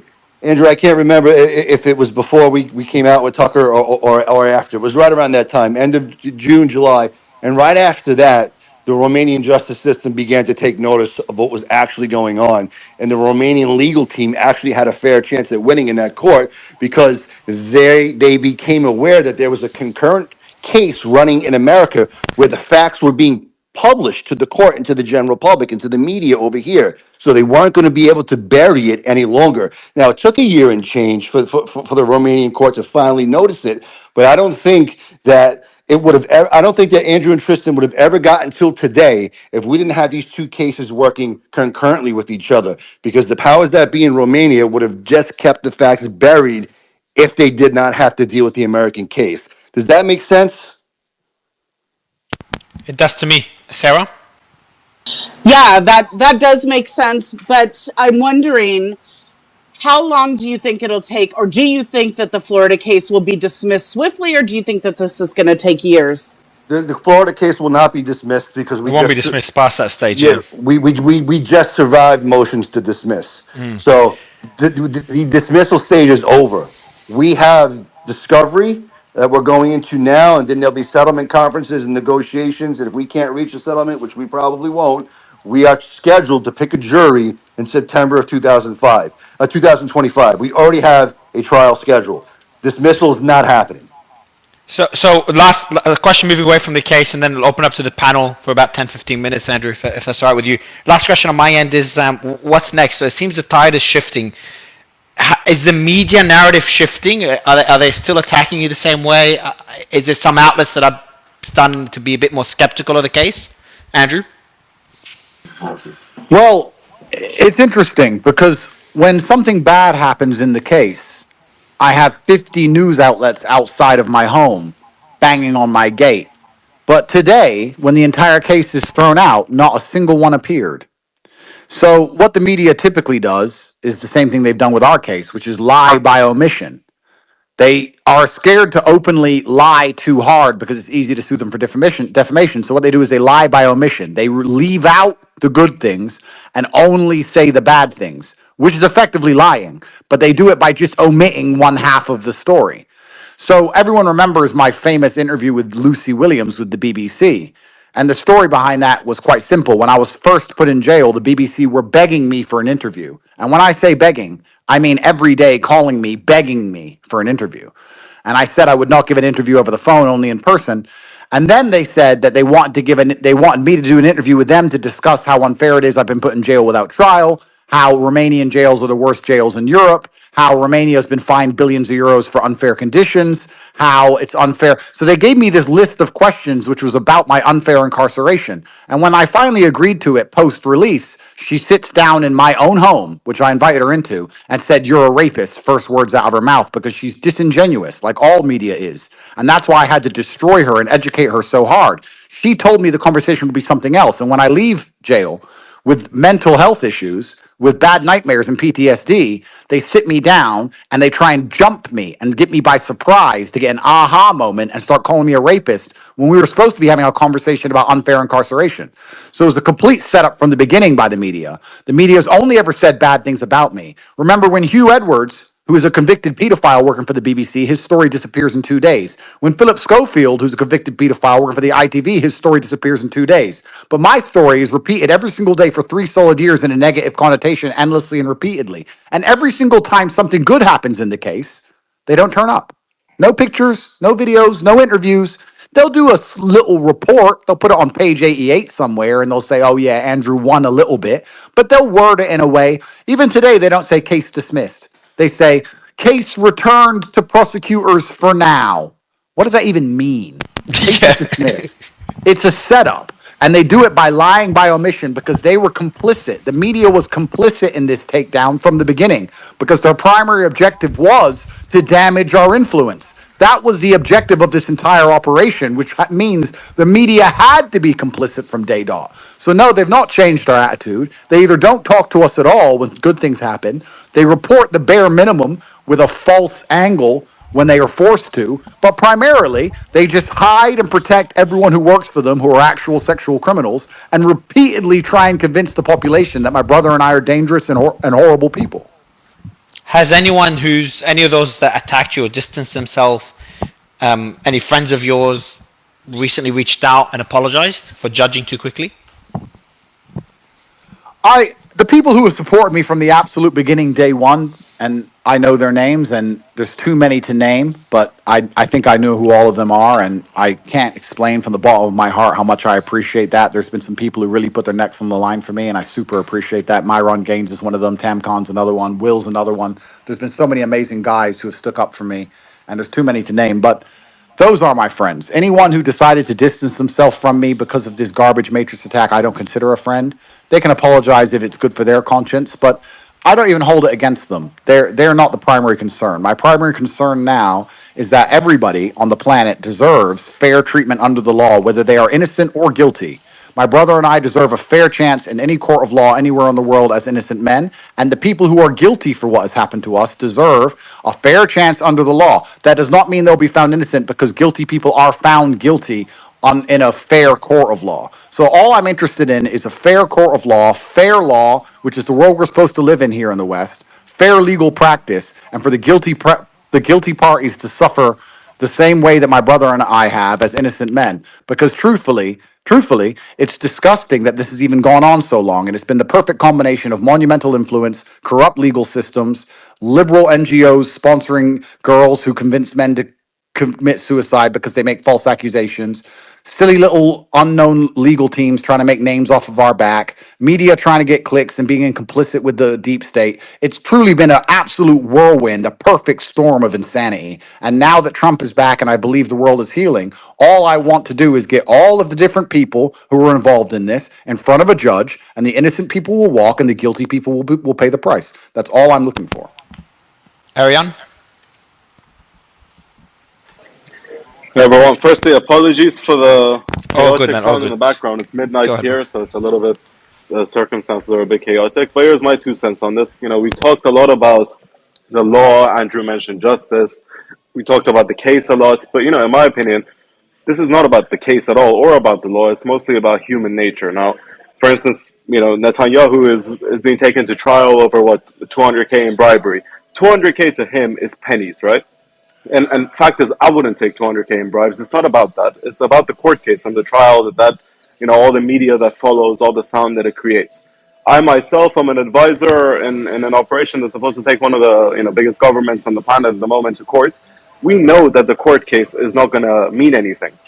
The outcome of the court case doesn't matter, but we do have a media team behind us to support us, and the sound that we create, the impact that we create, that's at the end of the day So, what matters. Now, I've been on both sides of this with the court case, and also we run one of the biggest English news outlets in the north of the Netherlands. So people come with requests to us as well, and this is really not about law, in my opinion, at all. It's more so about human nature. We talk about the law aspect so of it a lot, essentially, just but essentially tarnishing his image, tarnishing his brand, yeah, harming and his business. Arian, are you there? You dropped out. We'll go ahead. I think Arian dropped out. I'll go to John. Hey guys, and shout out to you, Mario. Thank you so much for having this space. Shout out to Top G. Shout out to Joseph McBride, Tristan, everyone. From the beginning, I looked at this for what it was, and I believe it's a political hit job. right? When I started learning about Andrew's influence and I saw how he captivated the minds of many young men and so many people out there, and then I found out that he's a Trump supporter, I said, hold on really quick. Wait a minute. First of all, they're coming after Trump with all the lawfare in the world. Why wouldn't they come after the most Googled man in the world, right? So then when I started looking at all of this evidence, evidence that was talked to with Sierra right now, or Sarah, you need to understand that all the exculpatory evidence in this case was hidden by the prosecution. And someone in Romania told me that they had actually passed a law a few years ago to allow the prosecutors to do this. So essentially, if they do have evidence of them being innocent, they can essentially hide that. It's okay for them to do that. So knowing all of this, seeing Andrew's influence and all of that, I understood that this is just a political hit job. So Andrew may have been maybe the first guy that's not in politics that they came after, and it's just because of his influence. If Andrew Tate tells millions of young men to go out and vote for Donald Trump, guess what those young men are going to do? So not only did they want to ruin the credibility of Donald Trump, they're also going to ruin the credibility of anybody that supports Donald Trump. Look at the J6ers. Just look at anybody that even contested the election or anyone who talked about COVID. I mean, they came after everyone. So, we have to look at it for what it is, a political hit job. And, me, myself, when I started Tate Protest, I think it was in January or February of 2023, I started to get into conversation with many people, especially people in the political scene. A couple of very, like I want to say powerful people, and they told me that this is politically driven, and at this point, there's not much that we can do because the people in power want Andrew Tate in. So I don't want to drop any names or anything like that, but I want people to understand that this is what it is. And Andrew and Tristan, you guys are holding it down, man. You're holding it down for the whole entire world, because at the end of the day, I think if it was anybody else would have just gave in, and probably took a plea deal or just kind of stayed silent and everything. But you guys haven't been exposing everything, man. And I think that everyone that follows you, that admires you guys, we're all grateful for it. So keep doing what you're doing. We got your back. The whole world got your back, brothers. Thank you very much, sir. That means a lot. And it's kind of interesting. We talk about these things, and there's still a certain percentage of people who consider it conspiratorial. Didn't Nancy Pelosi describe the wrap-up smear? Didn't she say the wrap-up smear is a political strategy where one makes up a charge against someone and gets the press to write about it, and then uses the fact that it's been reported as a form of validation for the charge itself? She referred to it as a tool of authoritarianism, suggesting it's used to control the narrative by dominating the conversation with specific charges as opposed to the substantive policy discussions of that person. Nancy Pelosi in 2017 accused the Republicans of using the wrap up smear as a political tactic where false charges are spread throughout the media to influence public opinion and take away focus from that person's actual views and policies. Nancy Pelosi has told you my case. Nancy Pelosi told you my case. The objective was not to make people go, what does Andrew Tate say and stand for? The objective was to make everyone say, Andrew Tate's a human trafficker. So no one wanted to listen to me. No one wanted to listen to my videos. No one wanted to have an informed opinion on me. They just got told to repeat, I'm a human trafficker. And this got proven a bunch of times on YouTube. There was YouTubers who would walk around and go up to girls in liberal cities in LA and say, do you like Andrew Tate? And they say, I hate him. And they'd say, why? And they'd go, they don't know why. They were told to. And that's the bottom line of it. For the last 3 years, my name couldn't be said without discussing human trafficking, as opposed to discussing the things I wanted to talk about. Masculinity and honor and sticking up for your country and your family and being prepared to do the hard thing because it's the right thing to do, and discipline. All these things have gone to the wayside because this wrap up smear has been orchestrated against me so that all anyone ever talks about is this complete garbage fabricated case of air. And Nancy Pelosi said it herself. Yo, Andrew, I'm gonna tell you one thing right now, man. That lawyer of yours, Joseph McBride. When you see that man again, just give him a hug, bro. Because I'm telling you, whenever I saw the actions that he was taking here in Florida, I knew that the tables were going to turn. It was just a genius move to get the exculpatory evidence, right? That they didn't want to show in Romania, revealed it here in the good U.S. of A., right, where justice will prevail. And Joseph, man, brother, man, much love on this side, man. Thank you, brother. Much love to you as well. Much appreciated. John, go ahead. You know, I want to say quickly, Mario, we've gone a long way since 2022 when you first started these spaces at the outset of the arrest. We were speaking since then, and it wasn't so friendly on the Twitter space about Andrew being innocent, Tristan being innocent. Back then, it was an uphill battle for the innocence of these two people who have been the victims of a classic case of malicious prosecution in a very corrupt country. So I will say, personally, I feel very vindicated on the issue. It's not yet done, but I feel we are getting somewhere. In terms of Romania, the name Tate is a name that's synonymous with the country itself. I want people to understand that. This is very important. And when you hear the name John Wilkes Booth, Lee Harvey Oswald, Gavrilo Princip, why do you know those names? Because they're the people that shot the bullets that shake the world. They killed greater men and they immortalize themselves into history, right? And so the same thing applies with these shadowy prosecutors. They wanted to take these men's scalps to bolster their own reputations as prosecutors. They failed because they're amateurs. There was no attempt to approach this with any veneer of legitimacy because they're amateurs. If they wanted to really take these men down, they would have done it in a way that would have looked at the least legitimate, but they didn't care. Now, one thing I really want to hammer in on, and Mario, you remember this, I was talking about this years ago when it first happened. When it first happened, and I remember people fighting me on this, but the injustice, I mean, to this day, I'm outraged. And you could divorce this from Andrew and Tristan, but I mean, in this case, it's the most clear cut example of this. Pre-trial detention in Romania, the use of that was coercive. And Andrew spoke earlier about the countless legal irregularities, but we cannot forget the injustice of the pretrial detention. Right? It was done to coerce confessions, punish without a formal finding of guilt, and to erode the presumption of innocence in these two men. That's supposed to be at the core of the judicial process. That's literally state sanctioned intimidation. That's what it is. And the reason for this, and this is very important to understand, I want to give some historical context, okay? This is a justice system that is inherited from the Romanian communist dictator Ceausescu. Okay, and I'm not going to bore everyone. In previous spaces on Andrew Tate during when he was still in prison, in jail, whatever you want to call that hellhole. Back then I gave a really great breakdown of why the prosecutors might be motivated to do this. But what it really comes down to is this is a system where a presidential election we saw can be overturned. Back then, people were saying, I was saying, hey, look, I was pulling up the statistics, right? And I was pulling up the statistics from the Council of Europe's anti-corruption body, talking about all these different things. I'm not going to bore you with that, right? But now we see it plainly. This is a very corrupt justice system. This is not the same. I mean, we could talk about how the U.S. is corrupt, but this is not even close to the level of justice that you'll get in the United States, right?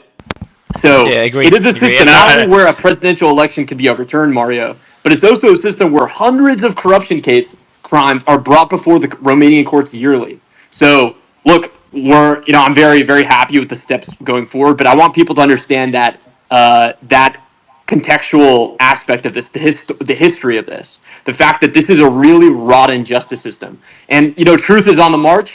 The next step is that they're released in full. They have freedom of travel, basic human rights. And what they really need to have happen, and I trust that good people like Joseph and Andrew's other lawyers in Romania are going to make this happen, but this case needs to be dismissed with prejudice so that it can't be brought back. And Andrew, actually, I'm going to stay on this last thing because I want to let the people, who are affected by this speak a little bit more on it. But the last thing I want to say is Andrew said something really fucking interesting here. Really interesting. And I want to hone in on this, right?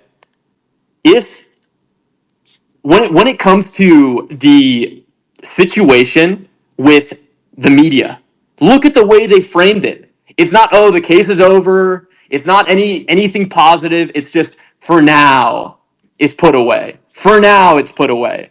Because they're trying to concoct some more bullshit, and they're not going to let it go. They're not going to let it go because it's a character assassination. So I pray for you, my friends, but perhaps the road ahead is as yet still long. Yeah, I remember, John, in the early days, and I'll give the mic to Andrew and Tristan to wrap it up. The early days was very difficult to get, and I said this to you, Andrew and Tristan. I said this to you guys in Romania. I said it was very difficult to get anyone to support. Everyone wanted to distance themselves from the Tates, at best, or just immediately go guilty before being proven, guilty before being proven innocent. No, And John, I think John. Suleiman, just want to give a shout out. Suleiman was one of the first very loud voices, and you know him well, Andrew, that came in and was pretty active on Spaces, with the Tate Spaces, and was Yeah, pretty fine absolutely, backing you guys. absolutely. And John, thank you very, very much for the support. And you're right. This is a hangover of the communist system, and it's not like anything you would imagine in the Western world. And that's why, even though I knew I was innocent all along, today's decision was such a shock. And I'll be honest with you, because we're all human. This is a bittersweet day for me. I mean, of course, it's nice to hear that it's not progressing, but after the 3 years I've been through, for a judge to say, "Oh yeah, it was all made up," is kind of enraging. I mean, there's relief, but it's mixed with rage. It's like, oh, it was made up, was it? So what was this whole farce? I mean, I knew it was a farce, but what was all of this for then? Where are my things? Where's my life? Where's my years of time? And it's quite a strange scenario to be in. Of course, there's lessons to take from it, but I really want to thank John again. Thank you for the support. And I have to be careful because I'm still within the territory of Romania, but I've told 25% at most of the things I know about the Romanian judicial system. And God willing, when I'm free from this country. And I don't hate Romania. I don't hate the country. It is a safe place. To be fair to them, the reason it's so safe is because everyone goes to jail. You can't sneeze without going to jail. It is safe and it is beautiful. And it has, and you don't get robbed. There's good about it. But the things I've seen inside of this system and the way I've suffered at the hands of it, there will be a day when I can finally fully disclose. And I'd love to have John on that space so I can make him understand it's even worse than he thinks. It's even worse than he imagines it to be. And I Tristan. know, I'll go Tristan, go ahead. further. Actually, go ahead.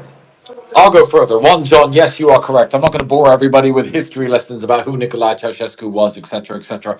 But I'll go even further than that. Because keep in mind, I mean, when we talk about how much we suffered, my daughter was born when I was in prison. I didn't see her for the first 3 months of her life. I have a child who does not live in Romania, who I have not seen for 2 years because of this process. They've robbed me of some very precious things. Mario knows all the details. What I will say is this about the Romanian case, about the Romanian system. Changes will have to be made to Romania. Changes will have to be made after my case is completely exposed because this complete power of prosecutors to do what they did against me is going to have to shift. And people ask me stupid questions like, Tristan, why do you care about Romania? Why do you care that things change there? Why don't you just bounce and leave? Because I could have left a million times, by the way. I know I'm under certain restrictions, but I could have left. And I can leave anytime I like illegally, but I refuse to do so because that's what guilty men do. But I will say one thing: my children are Romanian. My grandchildren will be Romanian. My great grandchildren will be Romanian. I know the history of this country, and as a duty to my kids, I know everything about this country, and I'm going to teach my children, whether they grow up in Dubai or England or Italy or Spain or Japan. My children who are Romanian are going to know about their nation. Now, I'm tied by blood to this country. Of course, I'm not a native. Of course, this isn't my nation essentially.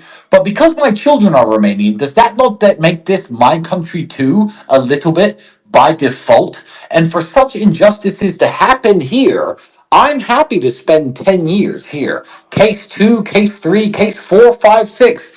I am happy to do it if it ends in positive change to how these people can illegally and artificially, I guess, accuse and rob foreign nationals to accuse and rob anyone with wealth. So I owe it to my kids to make positive changes in this country. And if anyone's saying to me, why don't you leave? Why don't you just bail? That's the reason why I owe it to Romania and I owe it to my children, and I will never leave. And that's my last word for tonight. So I'm going to become a listener for the rest of the night. But that's my I, motive for staying.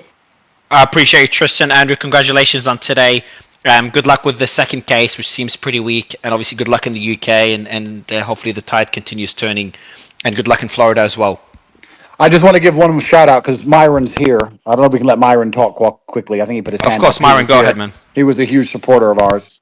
No, man. I mean, hey, guys, I'm not the star here. Andrew and Tristan are. I'm just here listening. I'm just happy to be able to help. When this shit first broke out, I knew it was bullshit. As someone that actually investigated human trafficking as a special agent, I knew right away these charges were bullshit. I spent a significant amount of time with these guys. I saw them day to day.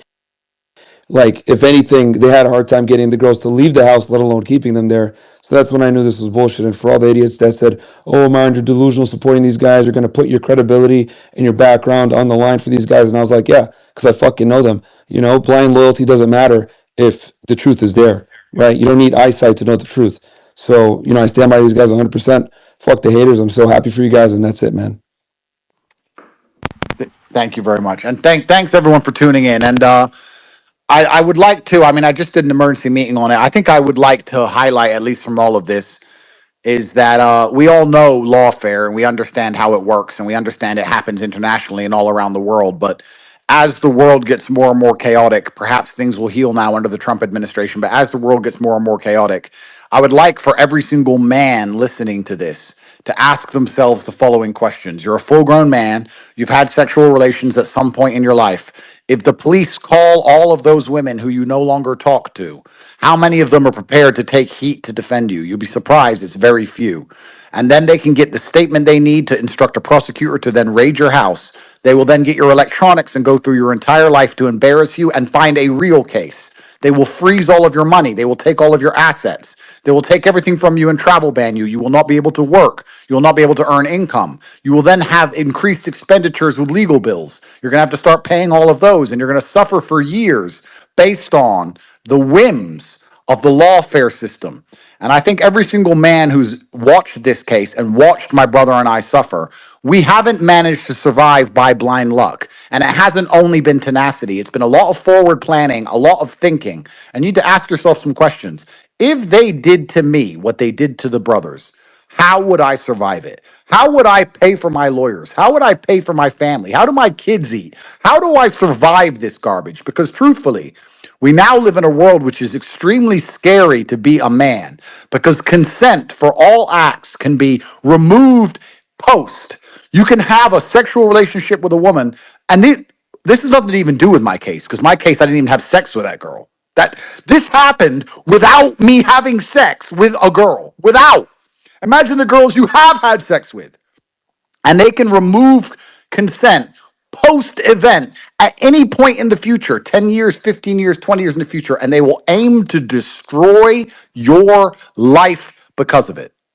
And that is a very sobering and scary thought that every single man needs to consider how they would handle that scenario because nobody in any country is safe from that. Shane, any final quick words? Yeah, just real quick, I mean, this has been really insightful into like what you go through when accusations are brought against you. I'm curious, is there like a defense charity that you guys would recommend people support that defends people in situations like this internationally?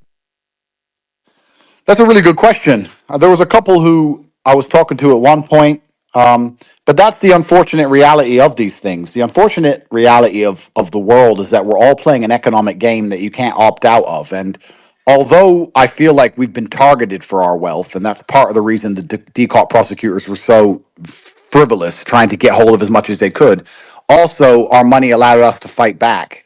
And a lot of people are not fortunate in that scenario. I think my advice is some advice that I said 10 or 11 years ago, and the advice is pretty simple.